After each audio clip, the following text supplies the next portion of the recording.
നമസ്കാരം. ഇന്നത്തെ എൻ്റെ വിഷയം നമ്മൾ അതീവ ഗൗരവത്തോടെ കാണേണ്ട ഒരു വിഷയം തന്നെയാണ്. അത് വേറൊന്നുമല്ല, മണ്ണ് മലിനീകരണത്തെ കുറിച്ചാണ്. നമുക്കറിയാം, നമുക്ക് ഏറ്റവും മനുഷ്യനും മൃഗങ്ങൾക്കും ഏറ്റവും വേണ്ടൊരു സാധനം തന്നെയാണ് മണ്ണ് എന്നുള്ളത്. നമുക്കറിയാം, നമുക്ക് നമ്മുടെ കൃഷിയെയും വെള്ളത്തിൻ്റെയും നമ്മുടെ ജീവൻ്റെ എല്ലാ നിലനിൽപ്പിനും ഏറ്റവും ബേസിക് ആയിട്ടുള്ള സാധനം മണ്ണാണല്ലോ. ആ മണ്ണാണ് നമ്മൾ മനുഷ്യർ ഇന്ന് അലസമായും അല്ലാതെയും കളഞ്ഞു കുളിക്കുന്നത്. അപ്പോൾ മണ്ണ് മലിനീകരണം എന്താണെന്ന് നമുക്ക് നോക്കാം. മണ്ണിന് ആവശ്യമില്ലാത്ത കീടനാശിനികളും അതൊക്കെ അടിക്കുമ്പോൾ മണ്ണിന് അത് താങ്ങാൻ പറ്റാതെയാവും. അങ്ങനെ കൃഷിക്കാരൊക്കെ ഇങ്ങനെയൊക്കെ ചെയ്യുമ്പോഴാണ് മണ്ണ് മലിനീകരണം എന്ന് പറയുന്നത്.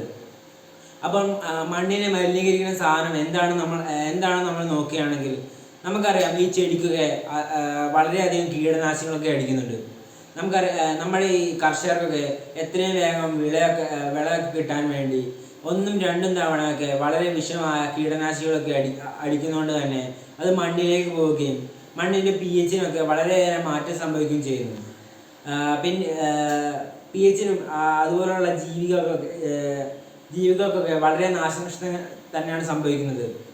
അപ്പോൾ നമുക്കറിയാം, എൻഡോസൾഫാൻ എന്ന് പറഞ്ഞ വളരെ മാരകമായ ഒരു രാസവസ്തുണ്ട്.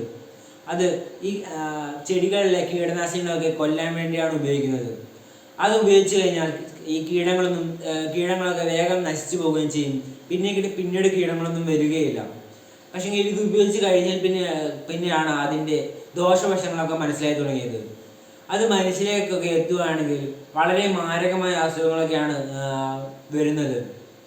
നമുക്കറിയാം, ഇത് ബാധിച്ചുകൊണ്ട് എത്ര മരണങ്ങളാണ് നമ്മുടെ ലോകത്ത് ഉണ്ടായിട്ടുള്ളത്. നമ്മുടെ കേരളത്തിൽ നോക്കുകയാണെങ്കിൽ ഇത് കാസർഗോഡാണ് ആദ്യമായിട്ട് ഇംപ്ലിമെൻറ്റ് ചെയ്തത്. അപ്പോൾ അവിടെയൊക്കെ ധാരാളം ഇത് സക്സസ് ആവുകയും പിന്നീട് അങ്ങോട്ടേക്ക് വലിയ ദുരന്തമാണ് ഉണ്ടായത്. അങ്ങനെ ഇത് ശ്വസിച്ച കുറേ പേർക്ക് വളരെയേറെ വലിയ അസുഖങ്ങളും അതുപോലെ തന്നെ മരണവുമാണ് ഉണ്ടായത്. പിന്നെ ഇത് അടിച്ച ഒരു മാസത്തേക്ക് ആ പ്രദേശങ്ങളിലൊന്നും വരാൻ പാടില്ല, അങ്ങനെയൊക്കെ നിയമം കൊണ്ടുവന്നു. എന്നിട്ടും ഒരു കാര്യമില്ല, എന്നാലും മരണങ്ങൾ കൂടുകയാണ്. അതുകൊണ്ടൊക്കെയാണ് കുറേ രാജ്യങ്ങൾ ഇത് നിരോധിച്ചത്. പക്ഷെ എന്നിരുന്നാൽ കൂടി നമ്മുടെ ഇന്ത്യ ഇത് ഇന്നേ വരെ നിരോധിച്ചില്ല എന്നുള്ളതും സങ്കടകരം തന്നെയാണ്. അപ്പോൾ നമ്മൾ അറിവുള്ള ജനങ്ങൾ ഇതെന്താണ് ചെയ്യേണ്ടതെന്ന് അറിവുള്ള ജനങ്ങൾ ഇതിനെ ഉപയോഗിക്കാൻ പാടില്ല എന്ന് നമ്മൾ കർഷകരോട് പറഞ്ഞു കൊടുക്കുക തന്നെയാണ് വേണ്ടത്. അപ്പോൾ എന്നാൽ മാത്രമേ ഇതിൽ നിന്നും പരമാവധി നമുക്ക് കുറയ്ക്കാൻ സാധിക്കുകയുള്ളൂ. അപ്പോൾ ഇത് മനുഷ്യർക്ക് മാത്രമല്ല കുഴപ്പം വരിക, ഇത് ഈ മണ്ണിലേക്കൊക്കെ പോയി ഈ മണ്ണിലുള്ള കീടങ്ങൾക്കും വളരെയേറെ പ്രശ്നം വരുന്നു. അപ്പോൾ പിന്നീട് മണ്ണ് ഉപയോഗിക്കാൻ പറ്റുന്ന അവസ്ഥയിലായി തീരുകയാണ്. പിന്നീടുള്ള ഏറ്റവും വലിയ പ്രശ്നം എന്താണെന്ന് വെച്ചാൽ ഈ പ്ലാസ്റ്റിക്കുകളും അതുപോലെയുള്ള ഈ ഫാക്ടറികളിൽ നിന്നും വരുന്ന വേസ്റ്റുകളൊക്കെയാണ്. ഈ അറവ് മാലിന്യങ്ങളും പിന്നെ ഈ ഹോസ്പിറ്റലുകളിൽ നിന്ന് വരുന്നതും പിന്നെ ഈ ഹോട്ടലുകളിൽ നിന്നുമൊക്കെ ധാരാളം മാലിന്യങ്ങളാണ് ഇന്ന് പുറന്തള്ളുന്നത്.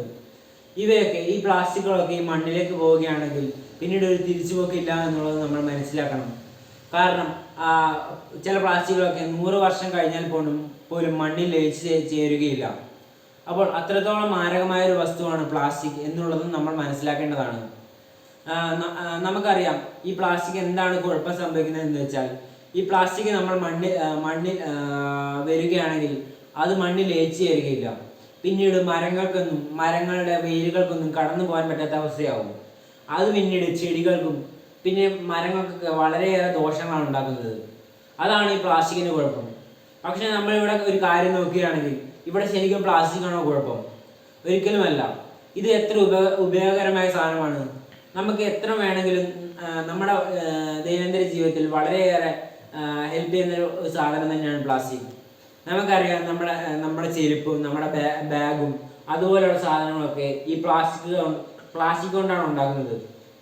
പക്ഷേ നമ്മളിത് അലക്ഷ്യമായി വലിച്ചെറിയുന്നതാണ് ഇതിൻ്റെ ഏറ്റവും വലിയ പ്രശ്നമായി കാണുന്നത്. അത് നമ്മൾ ശരിയായ രീതിയിൽ ഉപയോഗിച്ച് അത് ഉപയോഗം കഴിഞ്ഞാൽ അത് നമ്മൾ റീസൈക്കിൾ ചെയ്ത് പിന്നെ എടുക്കുകയാണെങ്കിൽ അത് എത്ര ഉപയോഗമുള്ള സാധനമാണ്. അത് നമ്മുടെ ഭൂമിക്കും മണ്ണിനും ഒരു പ്രശ്നവും ഇല്ലതാനും. പക്ഷേ അത് നമ്മൾ അങ്ങനെയല്ലല്ലോ ചെയ്യുന്നത്. മനുഷ്യന്റെ ആവശ്യം കഴിഞ്ഞാൽ പിന്നെ വേറെ ആർക്കും വേണ്ട എന്നുള്ളൊരു രീതിയിൽ അത് വലിച്ചെറിയുകയാണ് ചെയ്യുന്നത്. പക്ഷേ അത് മണ്ണിനാണ് ഏറ്റവും പ്രശ്നം ഉണ്ടാക്കുന്നത് എന്ന് നമ്മൾ മനസ്സിലാക്കേണ്ടതാണ്. നമ്മൾ അറിവുള്ളവർ അത് അറിവില്ലാത്തവർക്കും പറഞ്ഞു കൊടുക്കേണ്ടത് തന്നെയാണ്. അപ്പോൾ നമ്മൾ ഈ സാധനങ്ങളൊക്കെ നമ്മൾ കൺട്രോൾ ചെയ്ത് ശരിയായ രീതിയിൽ ഉപയോഗിക്കുകയാണെങ്കിൽ നമുക്ക് നമ്മുടെ മണ്ണിനെ തിരിച്ചു കൊണ്ടുവരാൻ സാധിക്കും എന്ന് പറഞ്ഞുകൊണ്ട് ഞാൻ പ്രസംഗം നിർത്തുന്നു.